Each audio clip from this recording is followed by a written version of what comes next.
Vivendo no Espírito, vivendo no reino de Deus. Bom, temos em nossas mentes associados que viver no Espírito Santo é ser batizado no Espírito. O que acontece quando aceitamos a Jesus e o Espírito entra em nós, o que significa ter dons para testemunhar como igreja e frutos para ser cristão. E ser cristão é ser transformado em gente. Os frutos servem para que nós possamos ser pessoas melhores em todos os sentidos.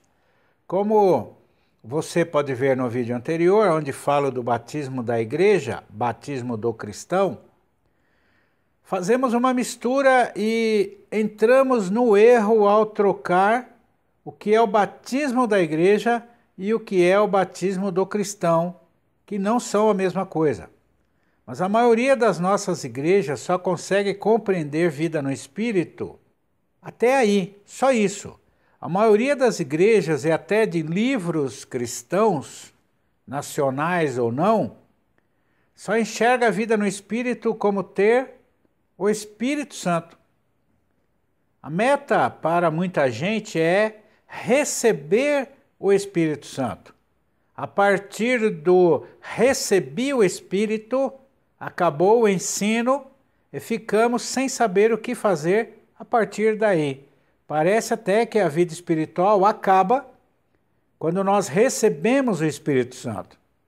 Pouquíssimas pessoas falam ou entendem sobre o que vem depois disso e o que ter o Espírito Santo comporta. Outro fato que precisamos alinhavar imediatamente é que os termos vida no Espírito ficou batido demais e quase incompreensível. Como falam, vida no Espírito é buscar o Espírito Santo e receber o Espírito Santo. Só isso.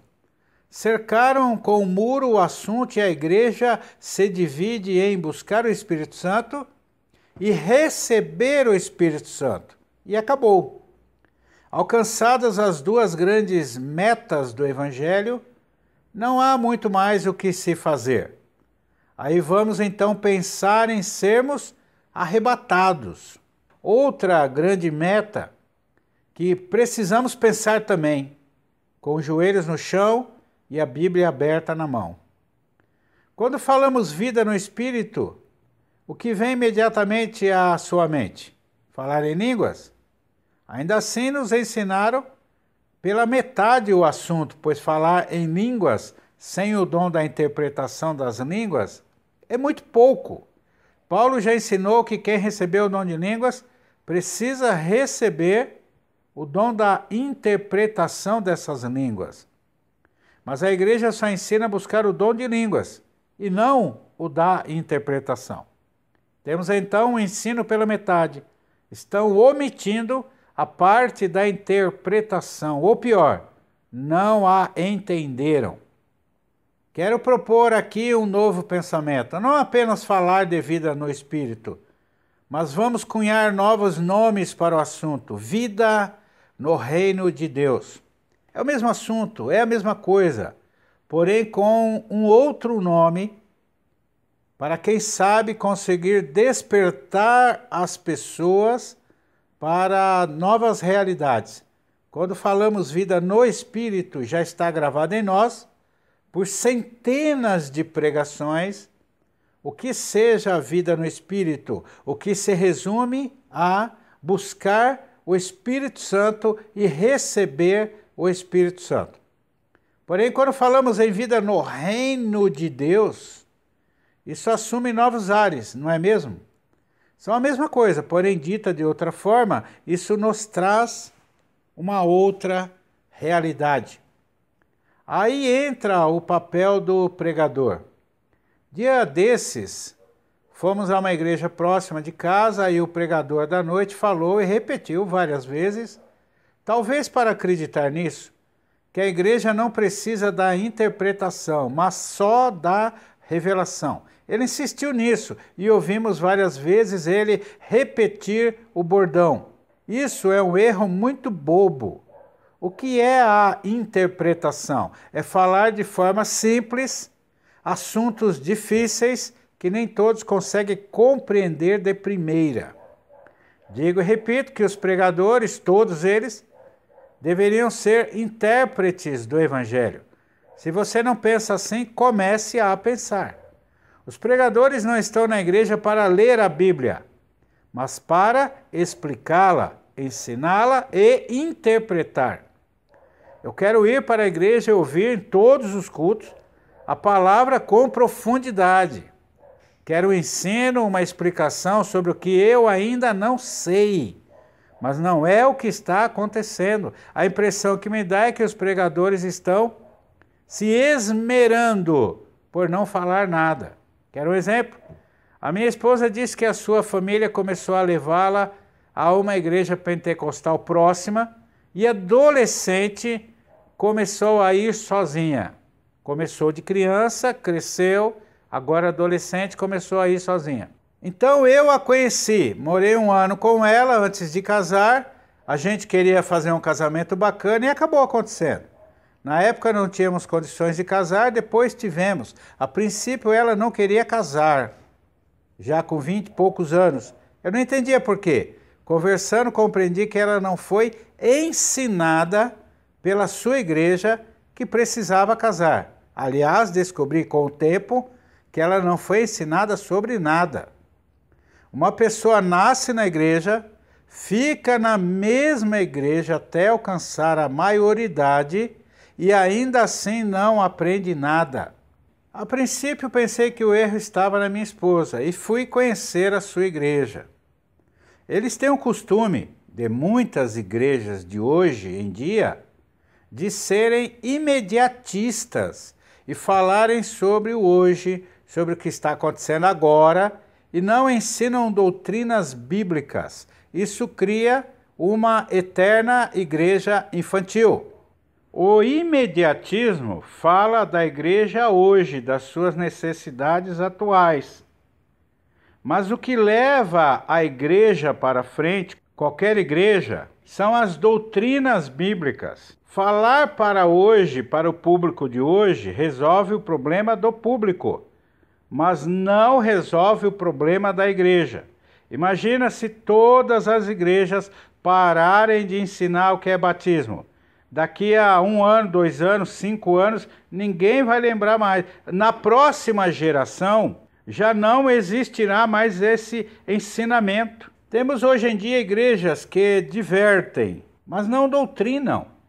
É legal estar com os irmãos, cantar seus hinos bonitos, mas quando chega na hora de aprender, não tem ensinamento.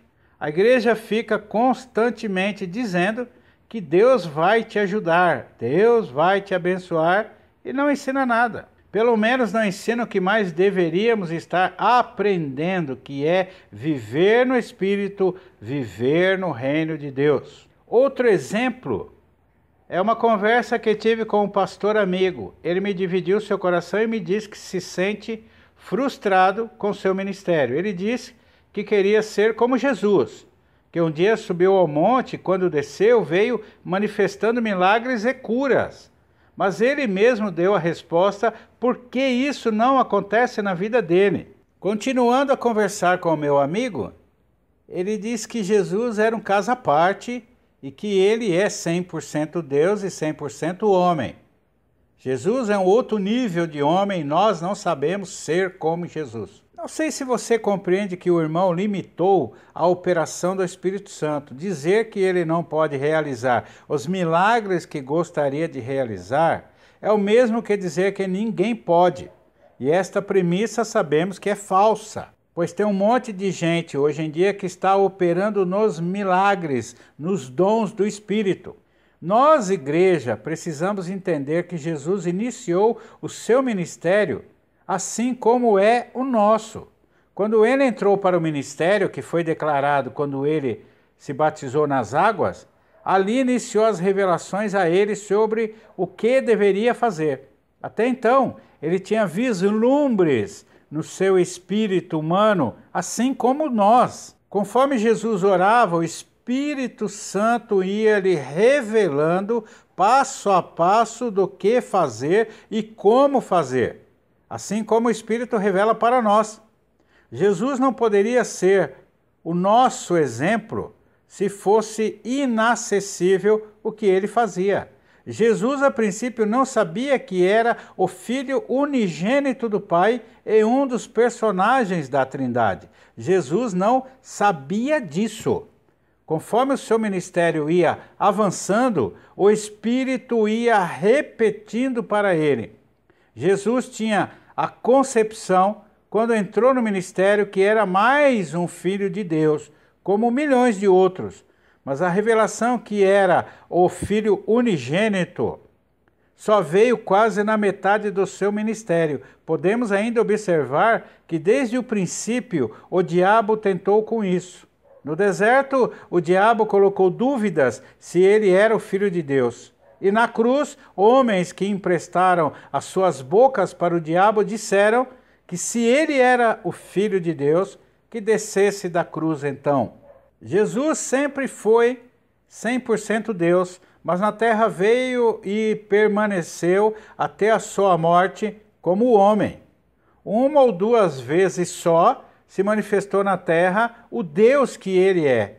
Sendo assim, irmãos, o que o pastor disse é uma falha de compreensão dele, pastor. O que é uma falha de compreensão da igreja. Penso eu comigo que um pastor é um replicador da palavra. Quem é o encarregado a doutrinar, ensinar e fazer crescer os irmãos é o pastor, com a ajuda de outros que também têm o chamado. Muitos pastores e pregadores vão tentar se defender dessa minha fala. A esses eu digo o seguinte: faça perguntas para o seu público. Pergunte depois que você pregar para um ou mais irmãos o que ele compreendeu da sua mensagem. Você pode ficar surpreso. Muita gente acha que está pregando tão bem, está deixando a desejar.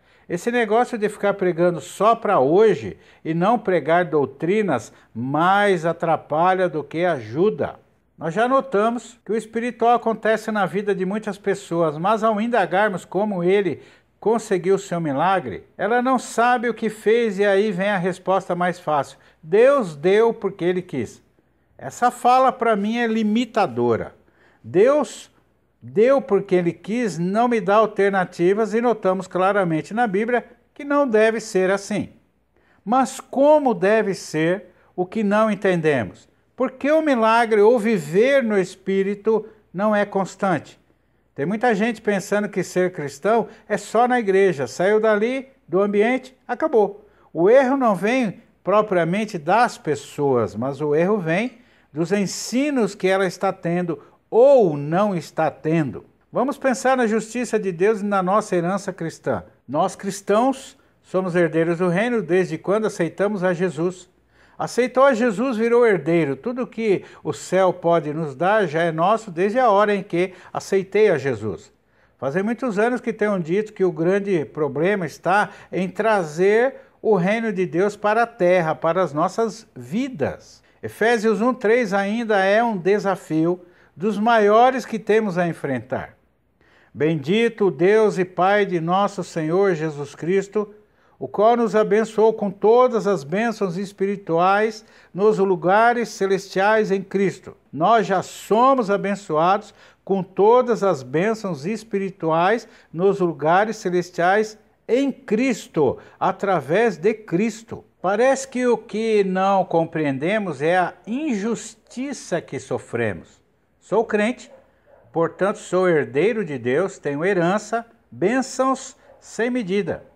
Quando o herdeiro de Deus passa na terra uma situação de miséria, isso é injusto. Quando o herdeiro de Deus passa na terra uma situação de doença, isso é injusto. Eu sou um cidadão do céu. Quando o herdeiro de Deus passa na terra uma situação de perseguição, isso é injusto. Quando um herdeiro de Deus passa na terra qualquer situação adversa, isso é injusto. O céu está do nosso lado. Estou na terra, mas não sou mais uma pessoa natural. Sou agora uma pessoa espiritual. Andar no espírito, andar no espiritual, andar no reino de Deus, ser uma pessoa do reino de Deus é o meu comum. Receber bênçãos espirituais e repartir o espiritual é a minha tônica agora.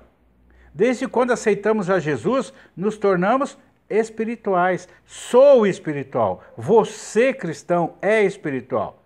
E se sou herdeiro e estou passando por uma situação adversa, ruim, de dor, de miséria financeira, de perseguição, de confrontamento, de dúvidas, de pecado, isso é injusto. O pecado é injusto, a miséria no crente é injusta, a dor no crente é injusta. E se estamos passando por situações injustas, mas sou herdeiro, e se aceitamos a Jesus, nós fomos feitos herdeiros do reino de Deus, então a injustiça não pode continuar em nossas vidas. A dor injusta tem que sair, o pecado injusto tem que parar, a miséria injusta tem que acabar. Todos nós podemos orar e repreender a injustiça que estamos sofrendo. Eu não preciso ser outro Jesus para isso. Eu só preciso compreender com a razão e com o Espírito que somos espirituais. Você é espiritual. O normal do crente é viver no Espírito e não na matéria. O problema está que não somos ensinados isso. O milagre, se há necessidade, é muito simples de profetizar e acreditar nele. A vida no Espírito exige uma única coisa: fé. Acreditar, compreender com o nosso espírito e compreender com a nossa razão. Vamos pensar outra coisa, vamos fazer uma associação em comum aqui, entre o pecado e a doença. Para Deus o pecado e a doença são a mesma coisa. Vamos falar do pecado. Mateus 1:21 é a grande chave a respeito da nossa vida cristã. O problema do homem sempre será o pecado. Jesus veio para nos libertar do pecado. A Bíblia foi escrita porque o primeiro casal pecou. Jesus veio em santidade e nos mostrou que podemos viver como ele, sem pecado. As cartas do Novo Testamento nos ensinam a não pecar. Deus nos manda ser como ele, sem pecado. Vamos falar da dor, da doença. É sabido que o homem não suporta a doença, a dor, o incômodo da doença. Desde a primeira dor de cabeça do mundo, o homem busca maneiras de não ter dor, de acabar com a doença. Quando Jesus veio na dispensação dos tempos, ele veio curando milagrosamente. Com o tempo, o homem estudou e aprendeu a fazer remédios e vacinas que eliminaram muitas doenças. Isso também veio de Deus. Deus ensinou o homem a fazer vacinas e a se tratar. Como reagimos em relação à doença?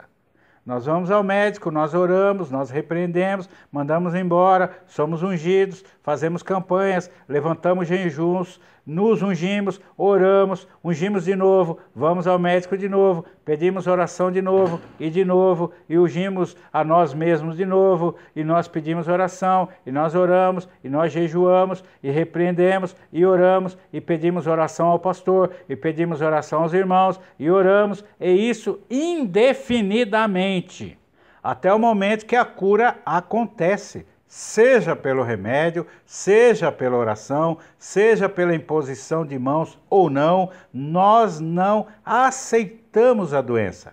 E sabemos que se nós orarmos e jejuarmos, e pedirmos oração, e nos convertermos mais, e nos agarrarmos com Deus, a doença um dia vai ter que ir embora.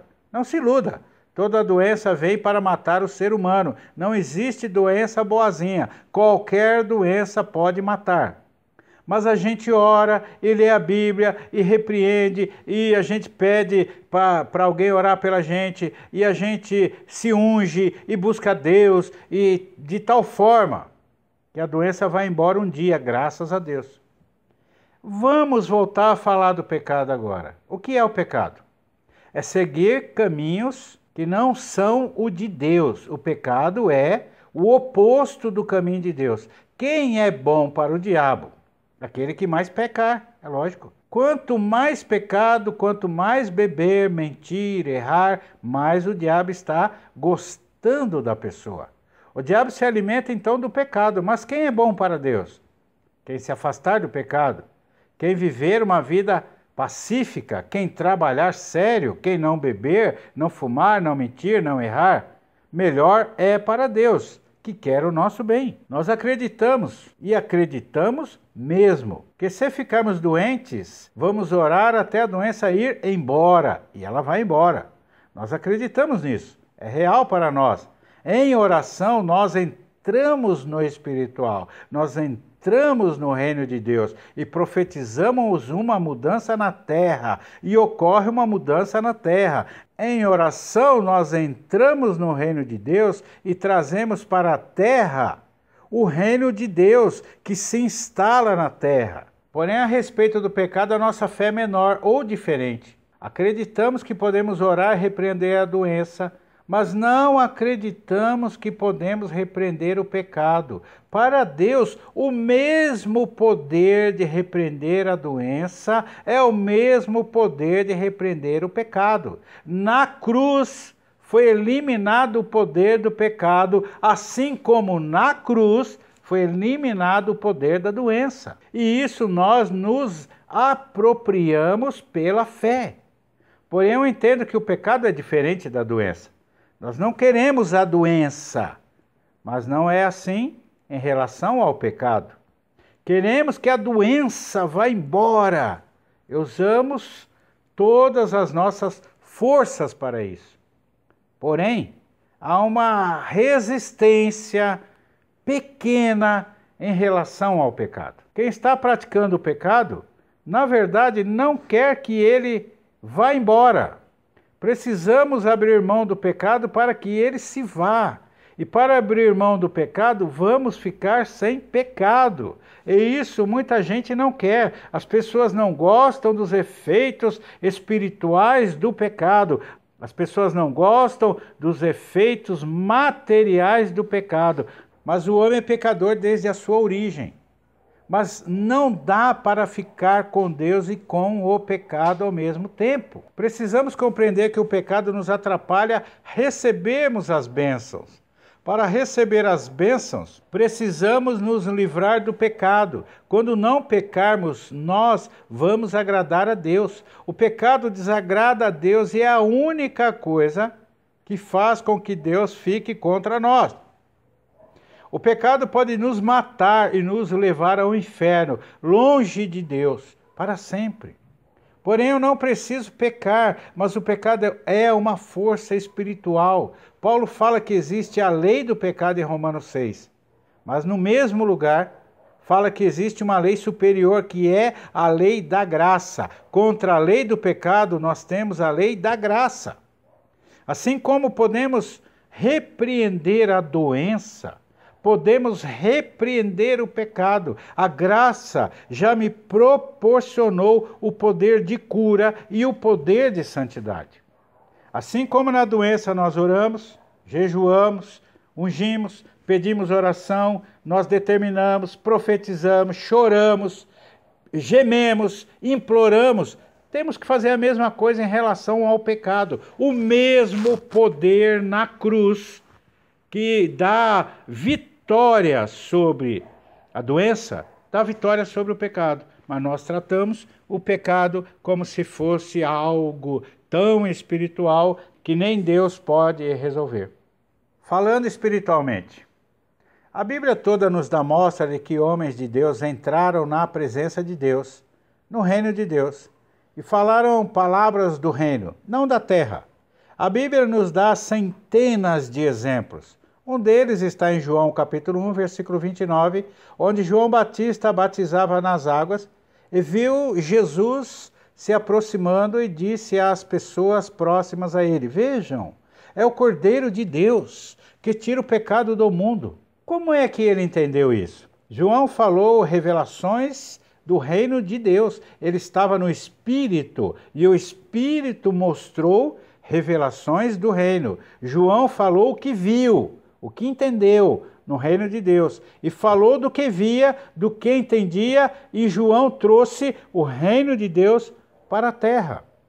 José era uma pessoa que conseguia trazer o reino para a terra, onde ele estivesse. José, com 17 anos, foi vendido pelos seus irmãos como escravo por 20 peças de prata aos ismaelitas que o venderam ao Egito. No Egito, Potifar, um oficial do rei, o comprou. Na casa de Potifar, José instaurou o reino de Deus na terra, onde ele, sendo um escravo, ficou abaixo apenas do dono da casa. Tudo o que José fazia prosperava. Potifar então o colocou como administrador de todos os seus bens. O dono colocou o escravo para cuidar de todas as suas finanças. José trazia o reino de Deus à terra. A esposa de Potifar ficou de olho em José e o acusou de assediá-la, o que fez com que o dono da casa o mandasse para a prisão. Potifar sabia que a acusação era falsa, pois se fosse real, ele mandaria matar José. Na prisão, José se tornou responsável por tudo que acontecia lá dentro. O carcereiro lhe deu carta branca para gerenciar a prisão. José trouxe o reino de Deus para uma prisão e a transformou. Gênesis 39 diz que o carcereiro não se preocupava com nada do que estava nas mãos de José. José trouxe o reino de Deus à terra e nós podemos trazer também. José interpretou o sonho de Faraó e se tornou o segundo do reino. Ele interpretou que o reino de Deus estava dizendo que durante 7 anos viria fartura na terra, porém depois desse tempo viriam 7 anos de muita pobreza, primeiro a riqueza e depois a pobreza. José disse ao faraó que guardasse uma parte da fartura, e guardaram. Eles fizeram uma poupança. Depois desse tempo viriam 7 anos de pobreza, e eles venderiam ao povo o alimento guardado.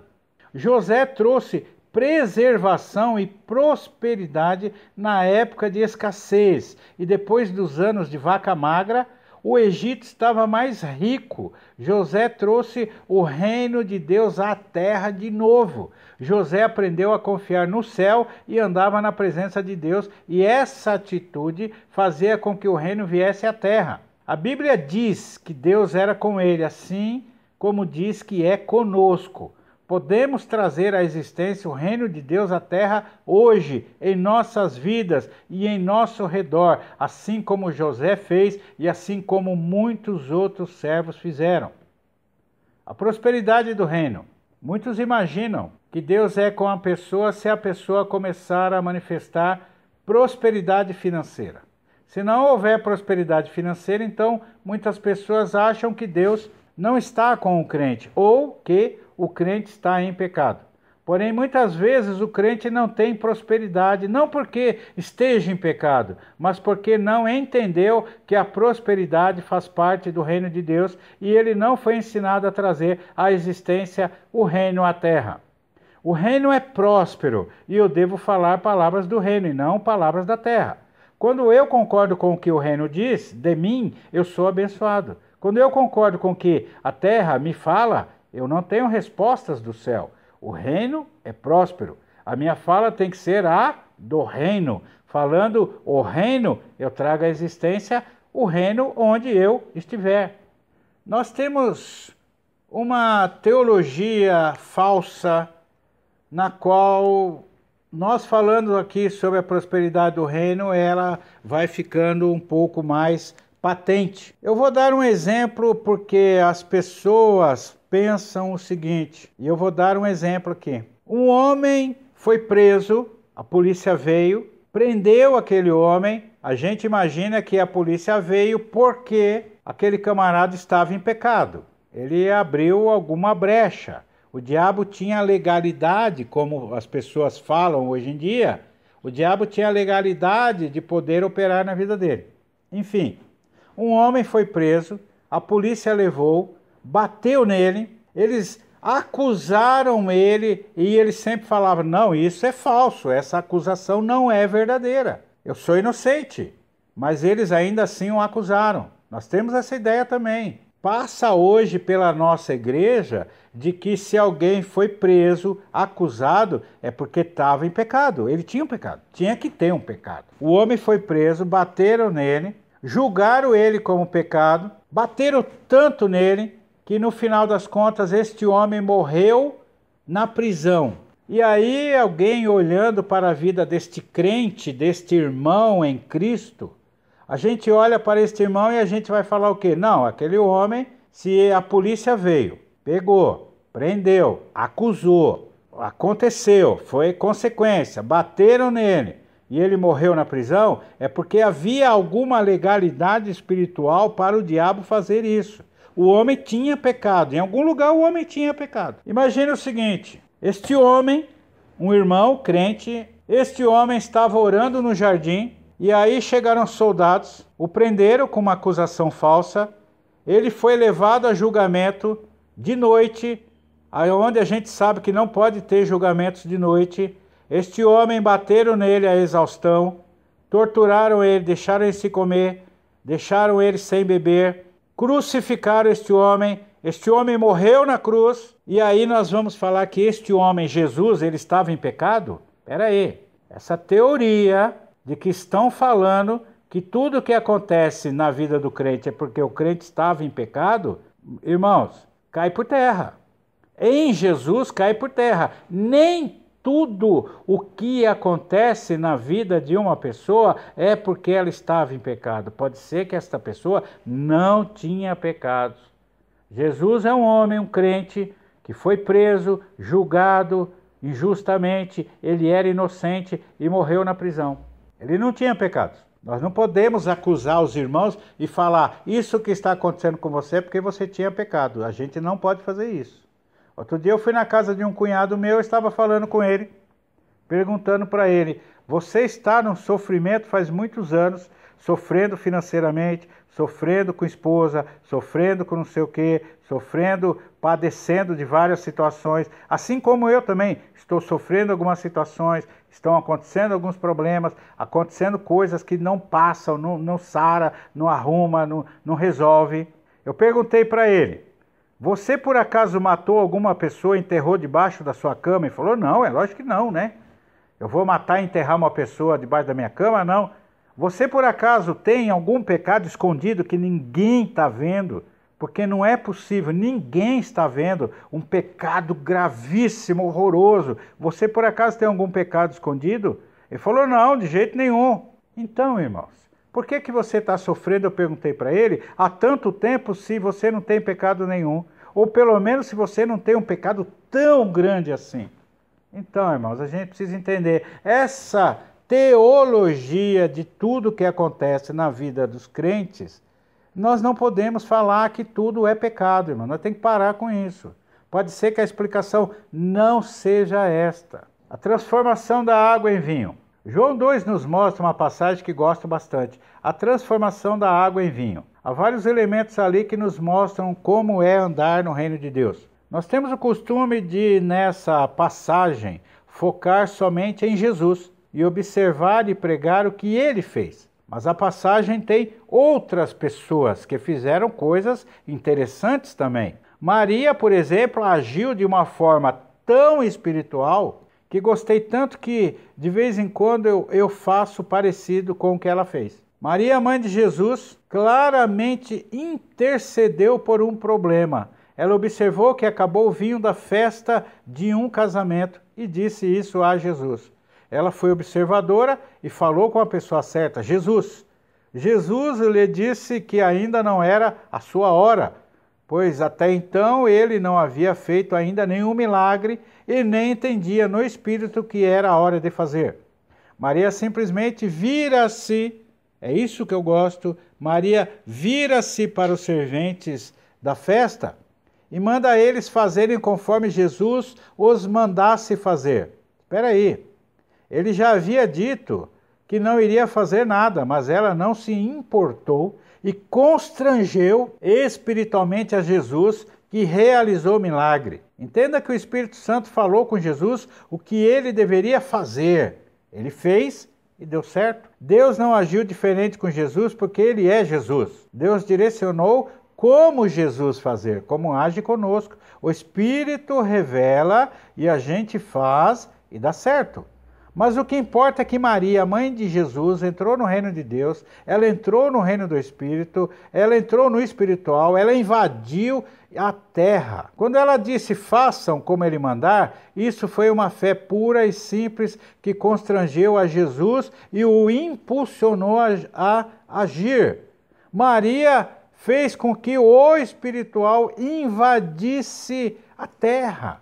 A fé de Maria fez Jesus agir. Para ela, na sua mente, Jesus iria fazer algo que iria solucionar o problema, mesmo que naquele problema específico ninguém tinha ideia do que poderia acontecer e nem como Jesus poderia resolver. Aliás, naquele momento nem Jesus sabia o que ia fazer. Mas no momento que Maria acreditou, o Espírito revelou para ele, faça de tal forma, e aconteceu. Mas Maria não quis saber, naquele momento que Jesus disse, não é minha hora, e invocou o espiritual que simplesmente funcionou. Nós temos sido ensinados a olhar mais para a terra e para os problemas da terra, do que para a solução do reino, a solução do Espírito. Mesmo aqueles que se dizem mais espirituais têm muitos momentos de absoluta falta de fé. É impossível termos a fé de Maria e profetizarmos que Jesus vai solucionar os nossos casos, sejam quais forem? É claro que não. Deus pode muito bem resolver qualquer situação, mas nós agimos limitando a Deus. Em Marcos 1:40, 41, vemos um homem que tinha uma fé debilitada. Um leproso aproximou-se dele e suplicou-lhe de joelhos. Se o Senhor quiser, pode me curar. Cheio de compaixão, Jesus estendeu a mão, tocou nele e disse, quero, seja purificado. Um homem leproso certa vez se ajoelhou defronte de Jesus, portanto o adorou e lhe pediu, Senhor, se o Senhor quiser, pode me curar. E Jesus respondeu, eu quero, seja curado. Esse homem demonstra uma humildade falha. Ele pediu a cura de forma respeitosa, mas para o reino de Deus ele demonstrava uma falta de fé enorme. O homem pergunta para quem criou o universo e todos os seres vivos e tudo que existe. Senhor, se o Senhor quiser, será que o Senhor pode me curar? Será que o Senhor pode curar alguém? Será que Jesus tem poder de curar alguém? Será que Jesus, Deus, tem a vontade de salvar alguém? Será que Deus tem vontade de abençoar o ser humano? Será que o Senhor quer me curar? E será que o Senhor pode me curar? Isso é falta de fé, irmãos. Acredito que falta em nossas igrejas uma melhor compreensão do Evangelho. Nossas falhas são muito restritivas em relação ao que Deus pode fazer ou não. Quando a nossa fé for simples e compreendermos que estamos falando com Deus, que nos chamou, nos elegeu, nos escolheu para nos abençoar, nós não vamos perguntar se Ele quer nos curar ou se Ele quer nos abençoar, pois é claro que Ele quer. Nós fomos criados por Deus e escolhidos por Ele para levarmos o Evangelho. Aí me vem uma pessoa e me pergunta se Deus quer levantá-lo para a obra de Deus, para que essa pessoa possa ser um obreiro. O outro não entendeu nada e acha que Deus não quer usá-lo nos dons do Espírito, porque Deus não falou especificamente a ele em particular que Deus quer usá-lo. Deus não usou um anjo que veio até ele e falou, olha, eu quero usar você. Querido, isso é implícito. Na obra, na hora que você entra para a igreja, está implícito, está na cara que Deus quer usar todos os irmãos. Mas tem aqueles que de vez em quando acertam. A verdade nos parece a respeito das pessoas que recebem bênçãos do céu é que de vez em quando oram certo e recebem. No restante ficam suplicando a herança. E suplicar a herança é falta de fé. Quer ver uma diferença de oração que podemos fazer? Alguém que recebe R$2.000 pode orar da seguinte forma: Senhor, se Deus quiser, eu estou trabalhando, e se Deus quiser, eu vou receber no final do mês o meu salário. Espera aí, irmão. A pessoa trabalha, está trabalhando e não tem fé se vai receber o salário. Espera aí. Aí já não é questão de fé, questão de justiça. A empresa não está te pagando? Se está pagando, por que você está orando para receber o salário? Que negócio que é esse? Outro, por outro lado, está orando da seguinte maneira, presta atenção. Senhor, eu recebo R$2.000 por mês, mas eu creio que eu possa e tenho capacidade para receber R$5.000 em pouco tempo. E quando eu estiver ganhando R$5.000, eu tenho certeza que eu posso chegar a ganhar 7, 8, 10, 20. Essa segunda pessoa está invadindo o espiritual e crendo que pode crescer. O outro não tem fé nem no que recebe. Nos parece que de vez em quando as pessoas acertam as orações e o sobrenatural invade o natural. Mas nós podemos viver no Espírito sempre, sem nunca sair de lá. Eu tenho ensinado algo já tem há algum tempo, já tem alguns anos. Devemos orar até recebermos em nossos corações uma impressão do Espírito e recebendo a revelação no nosso Espírito. Aí a gente ora em cima disso, a gente ora profetizando a revelação. Quer ver uma passagem radical? Em Lucas 7, Jesus entrava numa cidade enquanto saía dela o enterro. Jesus deu uma ordem ao filho de uma viúva para que ele se levantasse. Jesus mandou o morto levantar. Jesus sabia que no reino espiritual há poder para ressuscitar até gente morta. E Jesus, vendo no reino espiritual o que o Espírito Santo queria fazer, simplesmente falou o que via no Espírito. Jovem, a ti te digo, levanta. Temos problemas quando a nossa oração acaba antes de entrarmos no Espírito. Para alguns, talvez a pessoa tenha que orar durante uma semana para o Espírito Santo falar com ela, pois a sua medida de oração a respeito daquilo ainda não encheu. Porém, quando der o tempo ou encher a medida, o Espírito vai começar a revelar o reino de Deus e a vontade de Deus para aquela pessoa. Mas a pessoa que tem que orar uma semana está orando meia hora. As medidas de oração, a quantidade de oração mínima para Deus operar não foi preenchida. E muitas pessoas não estão conseguindo nem entrar no Espírito. As suas orações são tão poucas e com tanta falta de qualidade que não conseguem mover o Espírito. São muitos os cristãos que, perguntados na verdade, nunca tiveram uma única experiência sobrenatural real. O salário aumentar depois de trabalhar 5 anos na mesma empresa não é uma experiência sobrenatural. Comprar um carro depois de economizar durante 3 anos o dinheiro, isso não é sobrenatural. Sobrenatural é ser curado de uma enfermidade que o médico nem sabe dizer o que é. Sobrenatural é ir contra toda a maré e acontecer o impossível. Eu quero pensar aqui 2 versículos sobre o reino de Deus. Primeiro, Mateus 6, 33, que diz para buscarmos em primeiro lugar o reino de Deus e a sua justiça, e todas as demais coisas que precisamos e desejamos serão acrescentadas. As pessoas estão preocupadas em correr atrás das bênçãos, mas quando estivermos no Espírito, é o reino que vai correr atrás de nós. Buscamos em primeiro lugar o reino de Deus e a sua justiça, e todas as demais coisas nos serão acrescentadas, virão até nós. Deuteronômio 28, versículo 2 diz que todas estas bênçãos virão sobre ti e te alcançarão quando ouvires a voz do Senhor teu Deus. A gente está preocupado em correr atrás da bênção, mas a Bíblia fala que quando estivermos em Deus, são as bênçãos que vão nos alcançar, e todas estas bênçãos virão sobre ti e te alcançarão. Orar em línguas. É inegável que quem tem o dom de línguas tem vantagens na oração. Quem ora em línguas foi capacitado pelo Espírito Santo a ter um caminho direto onde o próprio Espírito ora nele.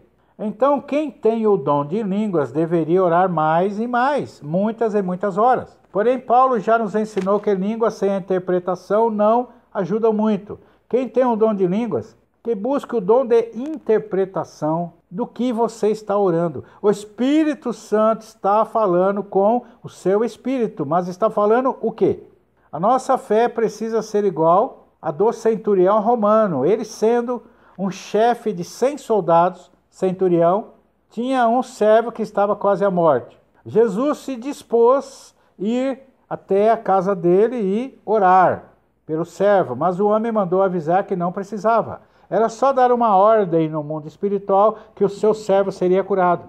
Ele, sendo chefe de muitos, entendia que não era a presença física que fazia diferença.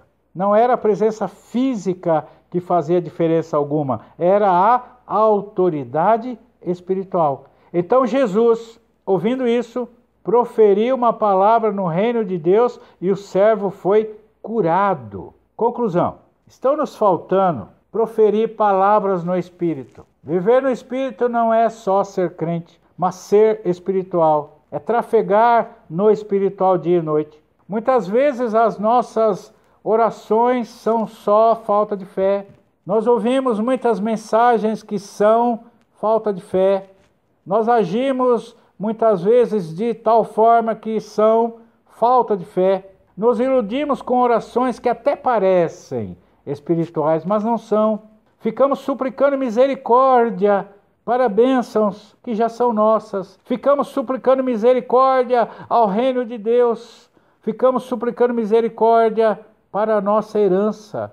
Nós somos pedintes, mendigos em Cristo. Nós não entendemos ainda. Viver no Espírito não é só receber o Espírito Santo. É viver a partir, então, do Espírito, no Espírito. Ser batizado é um ato inicial. Depois que eu fui batizado, tenho que aprender a viver no Espírito. Tenho agora que aprender a invocar o reino de Deus na minha vida, para se manifestar na terra.